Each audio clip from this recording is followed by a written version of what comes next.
Dear students, today we are going to discuss Merchant of Venice Act 2, Scene 9. At Belmont, the second suitor of Portia, the Prince of Aragon, makes his choice of the casket. And the rituals of the selection start. Portia tells about the rules of the game. Now, let's discuss the scene in detail. Act 2, Scene 9. Belmont, a room in Portia's house. Enter Nerissa with a servitor. Belmont, in a room in Portia's house. Enter Nerissa with a servant. Nerissa, quick, quick, I pray thee, draw the curtain straight. The Prince of Aragon hath taken his oath and comes to his selection presently. Here Nerissa commands the servant, quick, please draw the curtain right away. The Prince of Aragon has taken his oath and comes to make his choice now. Flourish of cornets. Enter the Prince of Aragon, Portia, and their trains. With the sound of trumpets, enter the Prince of Aragon, Portia, and their respective followers. Behold, there stand the caskets, noble prince. Portia says, see, there stand the caskets, noble prince. If you choose that wherein I am contained, if you choose the one in which my portrait is contained, straight shall our nuptial rites be solemnized. Immediately shall our marriage ceremonies be celebrated.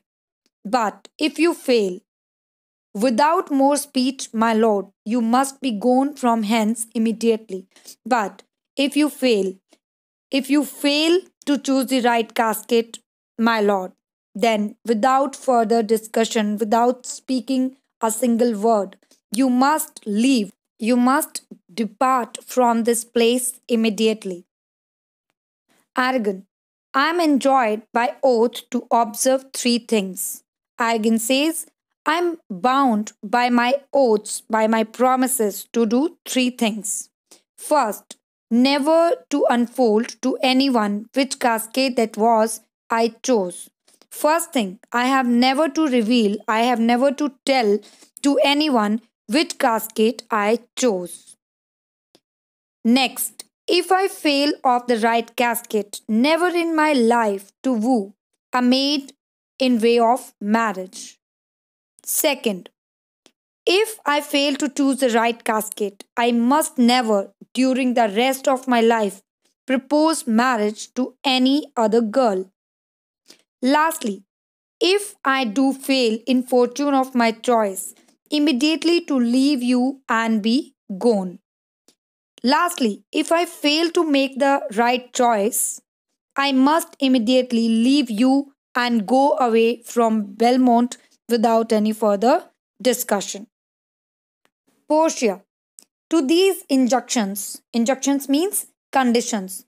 Everyone doth swear that comes to hazard for my worthless self. Portia says, everyone swears, everyone promises to observe these conditions who comes to take the risk of choosing for my poor self. Argon, and so have I addressed me, and so I have agreed to these conditions. Fortune now to my heart's hope. May fortune now favor the hopes of my heart. May God help me. Gold, silver, and base lead. Gold, silver, and base lead. Where my fortune is hidden. Let's see. Who chooseth me must give in hazard all he hath. You shall look fairer. Ere. Ere means before. I give or hazard. First, Prince of Aragon looks at the inscription on the lead casket that says, who chooseth me must give in hazard all he hath, and says that it needs to look better before he risk everything for it. Before he risk everything for the simple lead casket, he should look at the other caskets too. What says the golden chest? Ha, let me see. Who chooseth me shall gain what many men desire. Next, Prince of Argon reads the inscriptions on the golden casket that says, who chooses me shall gain what many men desire. What many men desire, that many may be meant by the fool multitude that choose by show. I will not choose what many men desire. Here he says, what many men desire, by many we may understand the foolish majority who choose only by the outward appearance, only by the outward show, not learning more than the fond eye doth teach, not learning, not knowing any more than their foolish eye can teach them. Means many men choose the things by looking at them, by their attractive outward appearance without thinking about their qualities, which pires not to the interior, but like the martlet builds in the weather on the outward wall.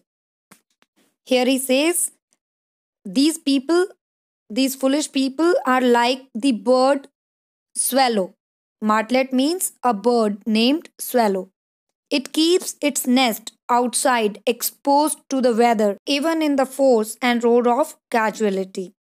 The bird swallow, it exposes its nest to all the risk from violence and accident. So here, Prince of Aragon compares the foolish people to the bird swallow who keeps its nest exposed to the all kinds of risks. He says, I will not choose what the majority of men desire, because I will not jump with common spirits and rank me with the barbarous multitudes. Because I will not move, I will not go along with the impulses, along with the madness of the common men, and rank myself as equal to the chorus mob, equal to the common crowd. So finally, Prince of Aragon rejects the golden casket. Why then to thee, thou silver treasure house? Tell me once more what title thou dost bear. Then I turn to you, O silver treasure caskets. And he turns to silver casket. Tell me once more what message is written on you. And he reads the inscription written on the silver casket and reads, who chooseth me shall get as much as he deserves. And well said too, for who shall go about to cozen fortune and be honorable without the stamp of merit? After reading the inscription on the silver casket that says, who chooses me will get as much as he deserves, Argan says, that is a good saying, for who will go trying to cheat fortune and be honorable if he has no merit, if he has no quality? Let none presume to wear an undeserved dignity. Further, he says, let no man, let nobody enjoy to wear the dignity, enjoy the respect which he doesn't deserve. Oh, that estates, degrees, and offices were not derived corruptly, and that clear honor were purchased by the merit of the wearer. Argan says, I wish that property, positions, and appointments for good jobs were not obtained dishonestly, and that pure honor, that pure respect could only be got by a deserving man, by a man of quality, by a man who has merits to get them. How many then should cover that stand bare? How many to command it that command? How much low peasantry would then be gleaned from the true seed of honor? Here he says, How many men should keep the head covered, who now have to stand with their heads bared in respect? How many would have to obey orders, who now are giving orders? How many who are only of peasant caste would then be separated out from the ranks who claim to be truly honorable?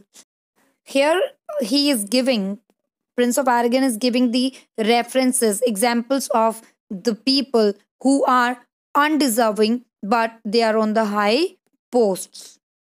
Further, he says, and how much honor picked from the chaff and ruin of the times to be new varnished.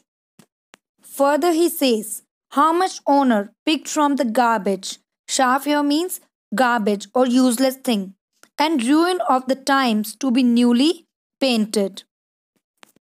Here, Argan is saying that unworthy, undeserving, and dishonorable people are often found among those who have high social status, and that there are many fine and honorable people among those of the lowest social status.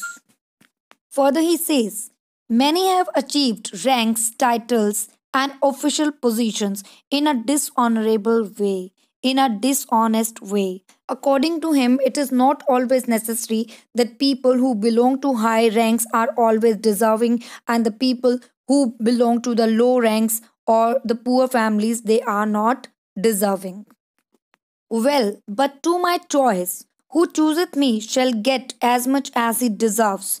I will assume desert. Here, Argan thinks that he is deserving and he has all those merits that he deserves Portia, and he chooses the silver casket. Give me a key for this and instantly unlock my fortunes here. Give me a key for this silver casket and unlock it at once to let me see what my luck is here. And he opens the silver casket. Children, that's all for today. Rest of the scene we will discuss in the next video. Thank you.